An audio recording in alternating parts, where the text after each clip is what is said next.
Bismillahirrahmanirrahim. Assalamualaikum warahmatullahi wabarakatuh. Perkenalkan, nama saya Muhammad Firman Maulidan Heryana. Saya dari jurusan Pendidikan Dasar ini dengan NPM IELTS 1. Saya di sini akan memaparkan kembali materi perkembangan peserta didik, yaitu dosen pengampu saya yaitu Ibu Maila Nur Herliana, SPD MPD.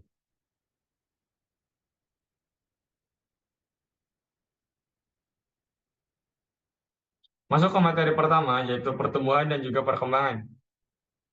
Perkembangan adalah suatu perubahan individu secara keseluruhan, termasuk mental, yang berlangsung seumur hidup. Perkembangan ini bersifat kualitatif ataupun diukur. Selanjutnya, pertumbuhan. Pertumbuhan adalah perubahan yang terjadi pada suatu objek yang sifatnya cenderung terbatas, namun bisa diamati secara langsung menggunakan indera. Pertumbuhan ini bersifat kuantitatif atau bisa dapat. Selanjutnya, faktor perkembangan dan juga pertumbuhan, yaitu diantaranya ada nutrisi, kondisi psikologis, lingkungan, DNA, ataupun bisa disebut juga faktor genetik, dan juga aktivitas fisik.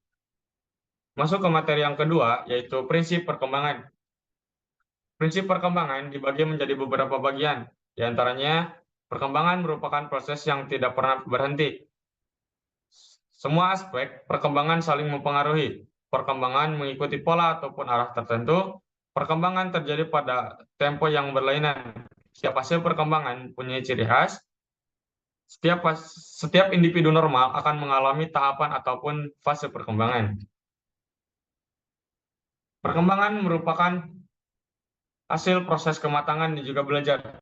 Perkembangan fisik dan mental sebagian berasal dari proses kematangan kritik dari ciri tersebut dan sebagian berasal dari latihan dan juga usaha individu. Proses kematangan intrinsik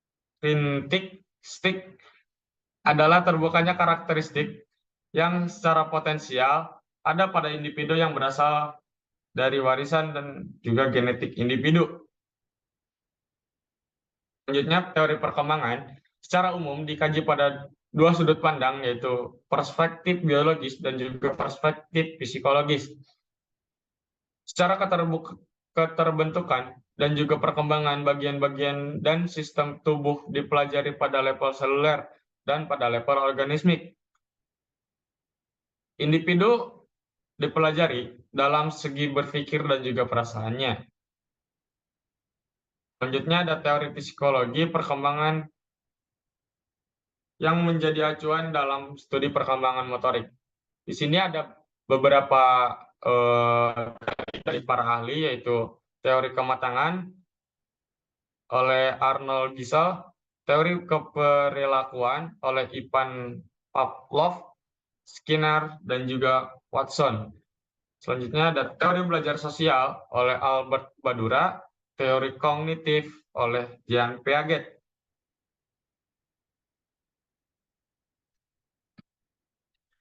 Masuk ke ciri-ciri umum perkembangan, yaitu pertama, terjadinya perubahan aspek fisik dan juga psikis. Yang kedua, terjadinya perubahan dalam proporsi. Yang ketiga, lenyapnya tanda-tanda lama. Yang keempat, diperolehnya tanda-tanda baru.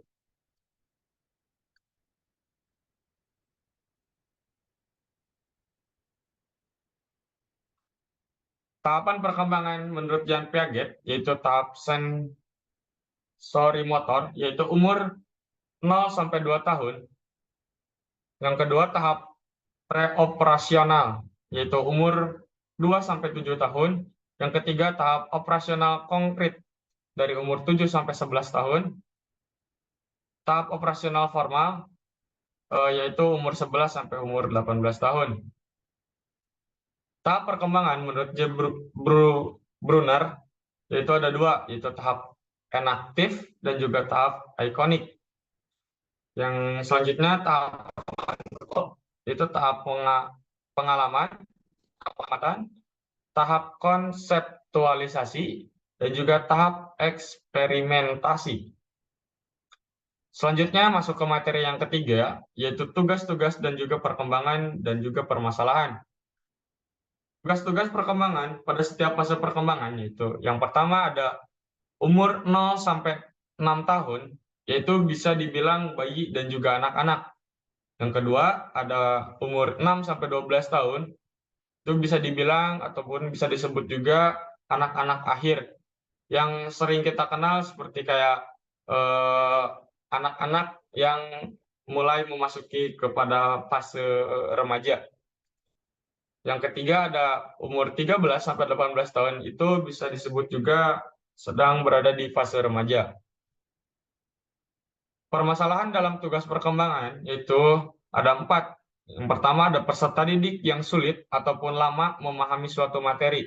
Yang kedua ada peserta didik yang nakal. Yang ketiga ada peserta didik yang malu. Yang terakhir ada peserta didik yang kurang memiliki motivasi dalam belajar. Selanjutnya, peranan guru dalam memfasilitasi perkembangan peserta didik. Guru, sebagai pelaku utama dalam implementasi ataupun penerapan program pendidikan di sekolah, guru juga dituntut untuk memiliki pemahaman dan juga kemampuan tentang kompetensinya sebagai pendidik. Masuk ke materi yang keempat, yaitu pubertas dan juga perkembangan fisik.